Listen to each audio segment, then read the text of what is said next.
نصف ساعة تأخر يغلي قلبي. فما بالك هي الجثة اللي صار لها شهور وسنوات ما حدا بيعرف مين هي ولا أهلها بيعرفوا مين هو.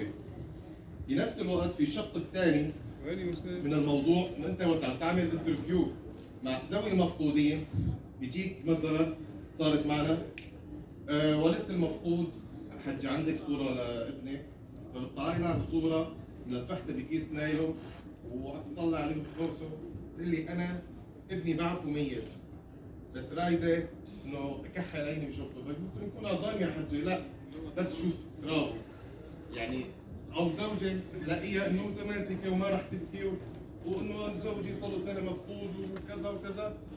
طيب في شيء مميز عنده؟ ايه؟ كان يحتفظ بنكشات اسنان، هي عاده يعني ممكن نحن نفتش جواب وما نلاقي اي وسيله من استعراف مثلا من هويه من خاتم ملبس كذا، لا ممكن تلاقوا وتجهش بالبكاء.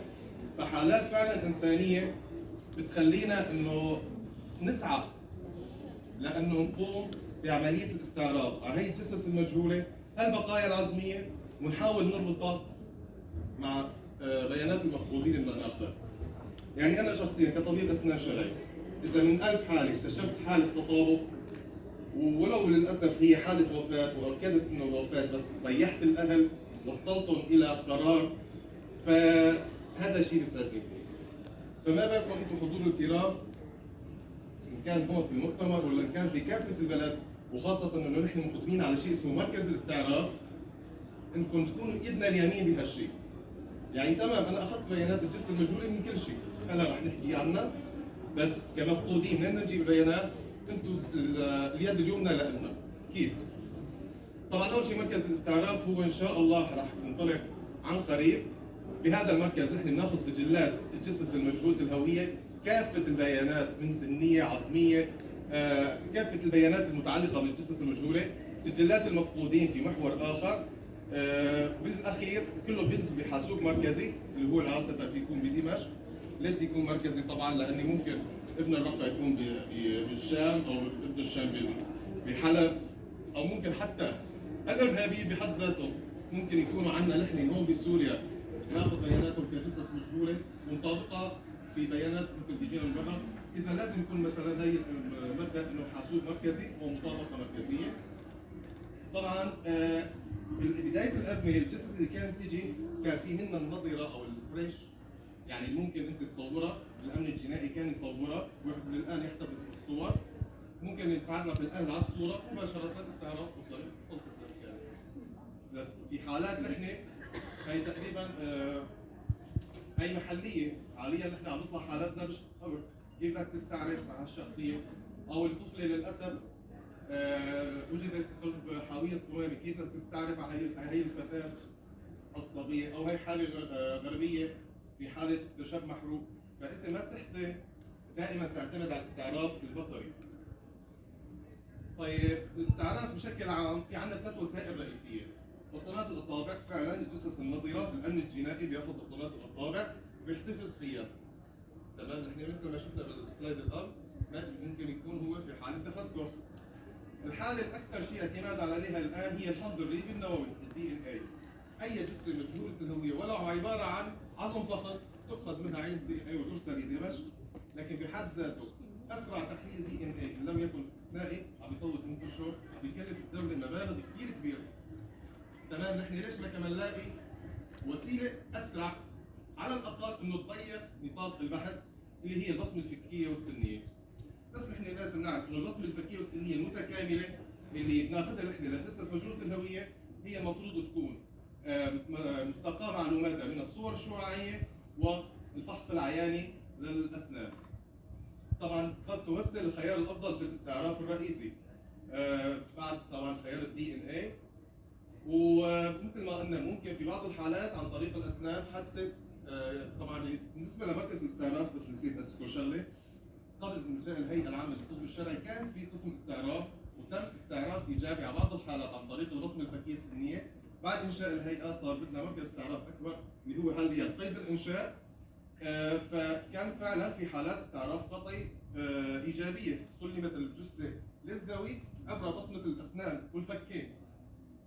مثل ما انه البصمه الفكيه المتكامله هي اللي بتحتوي على بيانات سريريه وشعاعيه معا. تمام. هلا طيب انا هي صار عندي بيانات للجثث المجهوله بشكل عام، واخذتها وصورتها وما الى ذلك. المفقودين، هلا فتحنا نحن الباب للذويب المفقودين ليجوا لمركز الاستعراض. البيانات اللي راح ناخذها هي عباره عن جهد مشترك ما بين الاطباء اللي عالجوا هذا المفقود، ما بين المشافي ومراكز الاشعه ممكن كلها لها دور، وذوي المفقود. حتى ممكن الطبيب المعالج ممكن ينبه ذوي المفقود على الامور اللي ممكن تفيده بهالقصص هي. هلا بس استعراض سريع. هلا نحن اضعف بالايمان مثل ما بنقول انه هو التقرير الكتابي، في بعض الاطباء ما بيحتفظ بصوره بانوراميه او ما اضطر يصور صوره بانوراميه، او بس انما بيسجل له اليومي انه انا المريض الفلاني اشتغلت له الجسر الفلاني، طلعت له السن الفلاني، وهي حاله صارت معنا بحالات.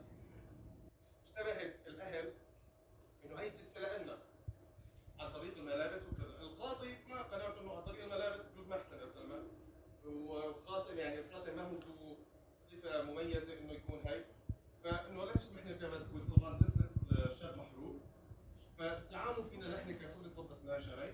طبعا هي حاله فرديه، حاولنا عن طريق انه نتواصل مع الطبيب، الطبيب مثل ما قلنا محتفظ بس في سجلات كتابيه، كتب انه فعلا في جسر سفلي، في جسر علوي، في حشوه، هي كلها هو مشتغله، وكان في حاله قلق. كقناعتي انا انه هناك تطابق في كذا نقطه، يعني حتى انت اللي عم تركب جسر حتى عندك حاله قلق هون، عندك حاله قلق هون. ف سياده القاضي انه ممكن يكون تطابق شبه قطعي، وبالاخير يمكن القاضي استعان بالتقرير وسلم الجثه للزوي عن طريق الملابس اعتمادا على الزوي، وعن طريق تقرير الاسنان الشرعي اللي نحن قلنا فيه. طبعا هي نحن قلنا وسيله ضعيفه، لكن لا يعني ممكن تكون ذات قيمه، على الاقل نحن هون حاله فرديه ذكرناها. طب ممكن تكون حاله تفيدنا في مركز الاستعراض، ناخذ البيانات ننزلها على الحاسوب المركزي، اقل شيء تقلل عينه البحث. يعني نحن لما نبحث عن اللي عندهم جسور بالفك السفلي الجزء الايمن، بالفك العلوي اللي عندهم قلق، ممكن احتمال يعني تعطيك استعراف شبه قطعي. طب ممكن في حال احنا قللنا عينه البحث، هذاك الوقت بنرجع نحن لاشياء اخرى، الاستعراف مو بس اسنان، الاستعراف عباره عن طول قامه، شعر، اذا حسنا لون عينين، بشره، كذا، فهي ايضا امور كمان بتقلل عينه البحث. صور البانوراما هي وسيله مساعده جيده جدا من قبل طبيب الاسنان. طبعا ممكن في بعض الحالات انه تكون نقاط التطابق تؤدي الى الاستعراف القطعي، او مثل ما قلنا تقلل في تقليل حجم العينه. طبعا نحن بالنسبه لصور البانوراما جوده الصوره كل ما كانت اجود كل ما بتساعدنا. هلا بنشوف مثلا بالتطبيقات الرقميه عمر الصوره دائما الصوره الاحدث هي الافضل، انه تكون الصوره الاقرب لزمن الفقر المفقود، يعني امتى انفقد. مقدار الظلم اخطاء التصوير هلا بنشوف كمان بالسلايدات اللي بعدها، لما بتكون على قرص على صوره ديجيتال وعلى قرص احسن بكثير، مثلا لما تكون نسخه مطبوعه لاننا بنضطر ننزل على سكانر وكذا، يعني ممكن تكون دراستها اسهل. ممكن انا اخاطب طبيب في حمص، الطبيب الحمصي ممكن يرسل لي اياها بالبريد، وان ما قدر يوصل لي اياها بوسائل التواصل. وسيله التواصل الافضل دائما هي الايميل، لا الفيس ولا الواتس، لان الايميل بيحافظ على دقه الصوره تقريبا بشكل كامل. الواتس راح يقلل كثير من دقتها، راح تصعب علينا المهمه. الصوره البانوراميه اللي احنا دائما بالنسبه لنقاط التطابق اللي بنسعى لها، نحن ما نطلع على نقول، بنطلع اكثر شيء على التعويضات، المعالجات اللبيه، حالات القلق. وفي طبعا هي الصوره طبعا فيها كذا معالجه، في فرض انه ما فيها هالمعالجات هي، ممكن حتى ولو يا اخي صوره بانوراميه خاليه من المعالجات ارسل لنا اياها، نحن ممكن نلجا لامور اخرى مثل البنى التشريحيه للجيب الفكي مثلا، ممكن انفتال بعض الاسنان ممكن يساعدنا، تحدب احيانا بعض الارحاف، يعني لا تبخل علينا. معلش عندك هالصوره البانوراميه لا تقول والله مش راح تفيده، لا ممكن تفيدنا كثير. مثلا ممكن مريض ادرج بزراعتين فقط يفيدنا فائده عظمى، ممكن نوصل لاستعراف قطعي وصوره سيئه يعني وفي اخطاء بانوراميه هو بس مع ذلك نحن فينا نساوي مطابقه ما بين مثلا بعد الوفاه ما بعد قبل الوفاه.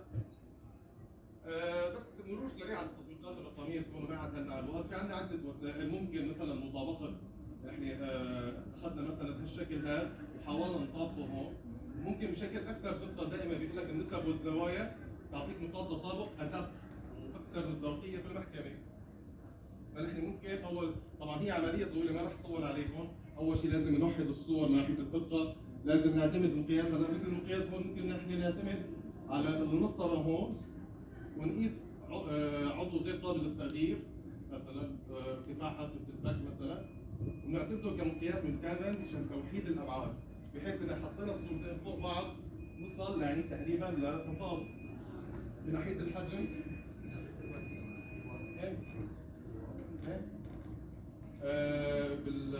بالناحيه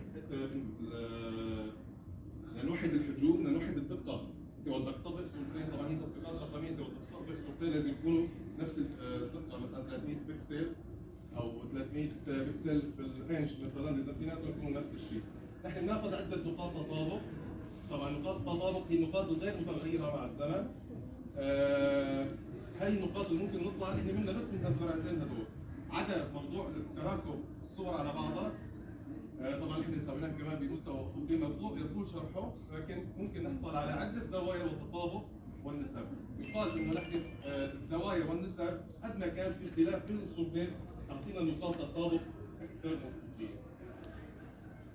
طبعا هي الصوره الثانيه نفس النسب اخذناها. ممكن الزرع بحد ذاته نفسه بعدد الحزنات هون غير واضحه، او نحسب L1 على L2. كمان يعني شكل الزرع بيلعب دور. بالنسبه لشكل الزرعه في برنامج اكيد اللي بيشتغلوا بالزرع وكذا فيه بيانات ل 231 نوع من الزراعات بإنتاج 87 شركه لتنميه 21 دوله. 9 اسئله يتم الاجابه عليها، لو لم تتم الاجابه على جميع الاسئله هذا البرنامج يعطي قائمه بالزراعات اللي ممكن تكون موافقه للزرع. تمام. طب انا كطبيب ما عندي صوره بانوراميه، عندي صوره حول زرويه. هي حالات اجنبيه عن طريق صور حول زرويه وصلوا لنقطه تطابق، سواء من خلال شريط الجيب الفكي، سواء من خلال المعالجه اللوبيه، او سواء من خلال طبعا لنفس المفقود والجثه المجهوله معالجه اللوبيه. فصار عندنا نقطه، نقطتين، ثلاثه، اربع بجوز غير كافي لاستخراج قطعي، لكن تدفع الى الامور الاخرى، انه مثلا هذا بالطول الفلاني، بالبشره الفلانيه، بلون الشعر الفلاني، هي كلها تعد كمان نقاط تطابق. مين اللي يسر هالامر؟ وقلل حجم العينه، قلل حجم العينه هو الصور الزورويه. هلا ممكن بعض الاطباء مو بس بيحتفظوا بصور بانوراميه، بيحتفظوا بصور ما قبل المعالجه وما بعد المعالجه. هي رح تكون مساعده كثير رائعه من طبيب الاسنان. نحن قلنا بالنسبه بعد الوفاه الصوره المثاليه هي او الطبعه البصمه المثاليه هي عباره عن صوره شعاعيه وصور داخل فمويه او مخ وبيانات داخل فمويه. فالطبيب لما بيعطيك صوره بانوراميه وبيعطيك صور الخطه هو من اجل العلاج، من اجل المتابعه، من اجل رح تكون كثير يعني رح تعطي نقاط تطابق اكثر. كمان الوسائل ممكن يستفيد منها بالمشافي، مثلا التطابق الجيب الجبهي عن طريق الصور الشعاعيه. من المسائل اللي كمان ممكن نستفيد منها بتشكيل الصور الضوئيه لتصوير الاسنان. هلا نحن اذا طلعنا هون فكرنا شوي يمكن نعرف بس الشخص هذول المشاهير بس فقط من ابتسامته، وظهرت الفكره انه لا، ليش نحن ما يكون عندنا تطبيق لجميع الصور. طبعا هو اخذ ترخيص كانه الواتس والفيس انه يحتفظ بكافه الصور السلبيه التي تسمح بالاحتفاظ ضمن هذا البرنامج. هو من تصميم طبيب ايطالي هو رئيس الجمعيه. فانه صور السلبي طب بايش بتفيدنا؟ مثل هالحاله هي، هذا لشخص هي صورة سلبي للشخص، وهي صورته صورة الجثة مع بعد الوفاة. ممكن بطريقة بسيطة مثل ما قلنا نساوي تراكم بين الصورتين. ممكن لا، انا هي بالبرازيل وقتها انه ممكن لا حتى نحن التطبيقات الرقمية ممكن ناخذ كمان زوايا، دائما انه النسب والزوايا هي اضبط واكثر موثوقية. ممكن ناخذ عدة قياسات نوصل اكثر من التطابق. ممكن بهالشكل هذا جثة المحروق شفناها بأول سلايد مع صورة السيلفي ممكن نصل بالنسبة لحدود الاسنان. طبعا هي تتطلب انه الصورتين نفس القصه يكونوا بنفس الدقه، بدهم يكونوا تقريبا بنفس الصوره الملتقطه، بنفس المواصفات، لنحصل على نفس هذا النوع من التطابق. صفائح رفع العضه، صفائح تبييض. انا مثلا يا اخي انا مريضي لا عنده ما عندي لا صور له، لا عندي سجلات، نسيان كذا، بس بتذكر انه انا زمان وصلت له صفيحه رفع عضه، تمام، ممكن هي تلتقى عند الطبيب، ممكن تلتقى عند الاهل، وحتى خلصوا كبه او معدل الازمه او كذا. هي ممكن تكون غنيه او كنز بمعلومات صفيحه رفع العضه، ونفس الامر ينطبق على صفائح التبييض المنزلي او صفائح تستخدم في سياق معالجات تقنينيه، ممكن تكون كنز من المعلومات. مثل هالحاله هي نحن اخذناها مثلا من الاهل، صفيناها، رح تعطينا كثير بيانات، عندنا 7 بيانات ممكن نستفيد منها في تكوين البصمه السنيه للمفقود.